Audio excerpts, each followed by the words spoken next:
Hello, नमस्कार, आदाब। मैं हूं मोहम्मद अहमद काज़मी। आप देख रहे हैं मीडिया स्टार वर्ल्ड का ख़ास एपिसोड। मिडिल ईस्ट में ताकत का तराजू पूरी तरह पलट चुका है।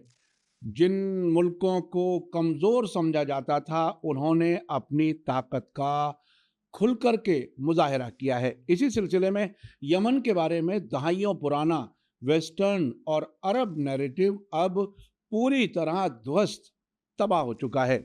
जिसे कमज़ोर और मज़लूम मुल्क समझा जाता था, आज उसी ने सऊदी अरब और अमेरिका की रणनीति को कटघरे में खड़ा कर दिया है।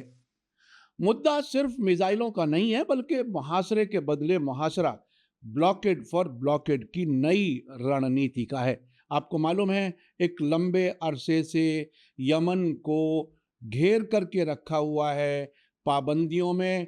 ना उनके यहाँ हवाई जहाज उड़ सकते, ना उनके बंदरगाह काम कर सकते। यानी खाने पीने की परेशानी, साथ साथ जंग, और उस तमाम तकलीफों से गुजरे हुए लोग आज भी मजबूती से खड़े हैं। मजबूती इरादे की, ईमान की, और अपने मुल्क की आज़ादी को बचाने की। अब समझ लेते हैं यमन की ब्लॉकेड फॉर ब्लॉकेड रणनीति और एक्सपर्ट्स के दावे इस सिलसिले में क्या कुछ हैं। यमन ने रक्षात्मक रुख छोड़कर, यानी डिफेंसिव रुख छोड़कर, हमलावर समंदरी घेराबंदी शुरू कर दी है।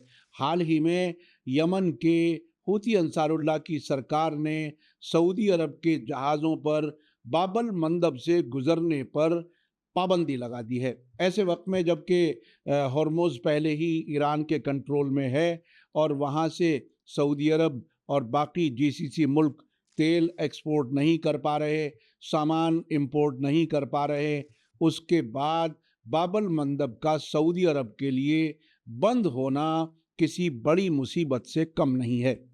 यमन के एक एक्सपर्ट हैं, फौजी मामलात के एक्सपर्ट ब्रिगेडियर जनरल मुजीब शमसान। उन्होंने कई अहम बातें कही हैं। ख़ास तौर पर उन्होंने कहा है कि ये कोई फ़ौरन रिएक्शन नहीं है, 2 साल के तजर्बे के बाद बनाई गई मुकम्मल रणनीति है। यानी ब्लॉकेड फॉर ब्लॉकेड का फैसला जो लिया गया है, वो अचानक नहीं लिया गया। दूसरी बात उन्होंने कही है, जहाज रानी कंपनियों यानी शिपिंग कंपनियों को अब यकीन है कि यमन की धमकी सिर्फ बयानबाजी नहीं है। अब तक 48 जहाज़ों को रोका गया या उनका रास्ता बदला गया। 14 लाल सागर में यानी रेड सी में, 34 अदन की खाड़ी और अरब सागर में। ये है उन जहाज़ों की तादाद जिन्हें यमन ने रोका है या वापस किया है। सऊदी अरब के सबसे अहम याम्बू ऑयल पोर्ट के एक्सपोर्ट पर सीधा खतरा आ गया है इसके बाद। अब एक और एक्सपर्ट हैं यमन के ही, अब्दुल गनी अल जुबैदी, जिनका ये नज़रिया अल मसीरा टेलीविज़न चैनल की वेबसाइट पर सामने आया है। उन्होंने कहा है कि यमन की तरफ से प्री एम्प्टिव यानी वक्त से पहले भांप कर हमले किए जा रहे हैं। सऊदी सपोर्ट वाली फ़ौजों के अंदरूनी ठिकानों, जिनमें मारिब, अल जौफ, हज़रमौत शामिल हैं, उन पर पहले ही सटीक हमले करके उनके प्लान बिगाड़ दिए गए हैं। आपको पिछले दिनों मैंने बताया था कि सऊदी सपोर्ट वाले जो अदन में एक छोटी सी हुकूमत है, जिस हुकूमत के अक्सर लोग खुद रियाद में रहते हैं, उन्होंने कुछ जो फौज है भाड़े के, जो लड़ने वाले लाए गए हैं, जो हूथी अंसारुल्लाह के इलाकों पर हमलों की तैयारी कर रहे थे सऊदी अरब के साथ मिलकर, यमन के हूथी अंसारुल्लाह की फौज ने उन पर बड़े हमले कर दिए।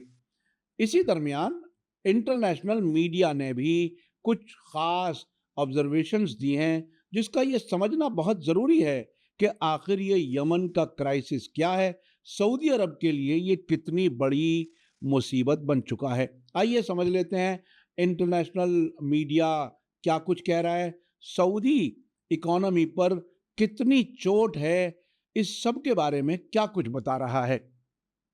वेस्टर्न और रूस का मीडिया खुद इस बात की गवाही दे रहे हैं कि सऊदी अरब बैकफुट पर है।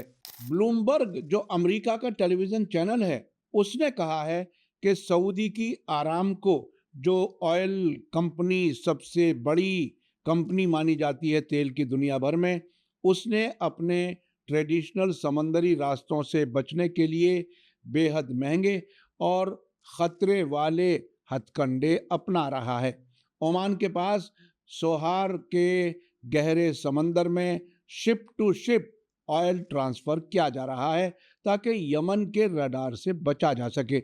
यानी यमन का खौफ अब सऊदी अरब में इतना हो चुका है, चूंकि अब से पहले हॉर्मुज को ईरान ने कंट्रोल किया हुआ है, बंद किया हुआ है जब से अमेरिका और इजराइल ने हमले किए हैं।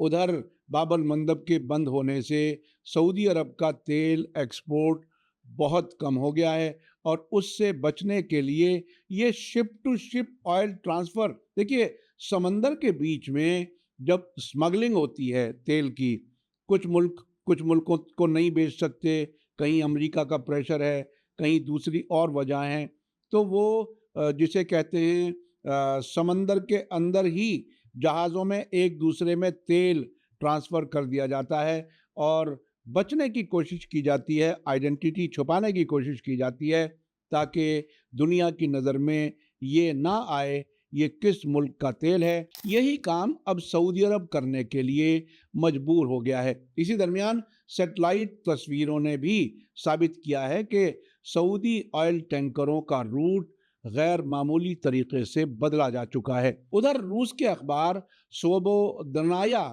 प्रेसा ने जो लिखा है वो भी बहुत अहम है। उसका कहना है कि बाब अल मंदब और लाल सागर पर यमन की जोग्राफियाई पकड़ सऊदी अरब की समंदरी तिजारती नब्ज को कभी भी रोक सकती है। इससे बीमा यानी इंश्योरेंस और माल ढुलाई का खर्च कई गुना बढ़ रहा है।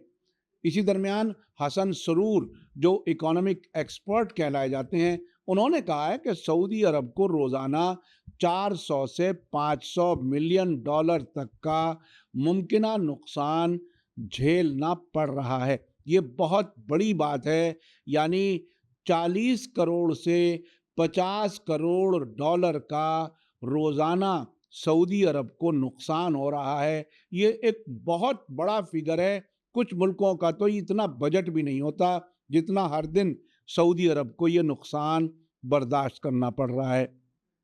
इससे उसके नेशनल बजट पर सीधा कर्ज का दबाव बढ़ रहा है। सऊदी अरब पर कर्ज की बातें कभी नहीं कही जाती थी, लेकिन अब एक्सपर्ट्स कह रहे हैं कि सऊदी अरब को कर्ज में दबना पड़ रहा है, कर्ज का दबाव सऊदी अरब पर पड़ रहा है। अब देखते हैं जालिम बनाम मजलूम, अखलाकी और सियासी फर्क क्या है इस पूरी कहानी में। हथियारों की चमक बनाम आत्मसम्मान यानी सेल्फ रिस्पेक्ट और खुददारी की ये लड़ाई बन चुकी है। एक तरफ खरबों डॉलर के अमरीकी इजरायली हथियार और सऊदी फौजी अलायंस था जिसका मकसद यमन को कुचलना था। दूसरी तरफ यमन की भूखी प्यासी आवाम थी जिसने बरसों का मुहासरा झेला लेकिन सरेंडर नहीं किया। जब पूरे अरब मुल्क तमाशबीन बने हुए थे, तब यमन खुलकर फिलिस्तीन के मजलूमों के हक में लड़ा और अपनी समंदरी ताकत पूरी तरह झोंक दी। उसने इजराइल के कई ठिकानों पर बार बार हमले किए, जबकि इजराइल से उसकी डायरेक्ट लड़ाई नहीं थी। उसके बावजूद उसने फिलिस्तीनी अवाम, हमास, एक्सिस ऑफ रेजिस्टेंस के साथ सपोर्ट के तौर पर इजराइल के खिलाफ हमले किए। उधर ईरान और एक्सिस ऑफ रेजिस्टेंस यानी जो प्रतिरोध का मोर्चा है, उसकी सियासी और स्ट्रेटेजिक ताकत ने साबित किया है कि अब फैसले सिर्फ वॉशिंगटन तय नहीं कर सकता। सुपर पावर्स की लाचारी और बदलता समीकरण भी बहुत ही दिलचस्प है। अमरीकी नेवी और इजरायली सिक्योरिटी इस्टेब्लिशमेंट की नाकामी जो है वो बहुत अहम है। इसके कुछ खास बिंदु हैं जो मैं आपके सामने रख रहा हूं। अमेरिका की मल्टीनेशनल नेवल टास्क फोर्स लाल सागर में तिजारती जहाज़ों को मुकम्मल सिक्योरिटी देने में नाकाम रही है। इजराइल का सबसे खास एलात बंदरगाह ठप पड़ा है, उसको भी यमन के हूथी अंसारुल्लाह ने ही अपने हमलों में काफी हद तक तबाह किया है। सऊदी अरब जो कभी इलाके की शर्तें तय करता था, आज अपनी एनर्जी सिक्योरिटी के लिए बचाव की हालत में है। अब अगर हम आखिर में अपनी बात समेटें तो इतिहास गवाह है, जब मजलूम हक और साबित कदमी मजबूती के साथ खड़ा होता है तो बड़ी बड़ी ताकतों की तकनीकी बढ़त धरी की धरी रह जाती है। नाजरीन, दर्शकों, क्या सऊदी अरब और उसके वेस्टर्न हिमायती इस दबाव को ज़्यादा दिन झेल पाएंगे? आज का हमारा वीडियो कैसा लगा कमेंट्स में ज़रूर लिखें, लाइक करें, शेयर करें और चैनल को सब्सक्राइब करें। मुझे उम्मीद है आज की हमारी कोशिश आपको अच्छी लगी होगी। यमन की बहादुरी की ये कहानी आप दूसरे लोगों तक भी शेयर करें ताकि ज़्यादा से ज़्यादा ये हकीकतें दुनिया तक पहुंच सकें। इसी के साथ मुझे दीजिए इजाज़त। धन्यवाद, शुक्रिया। जय भारत, जय हिंद।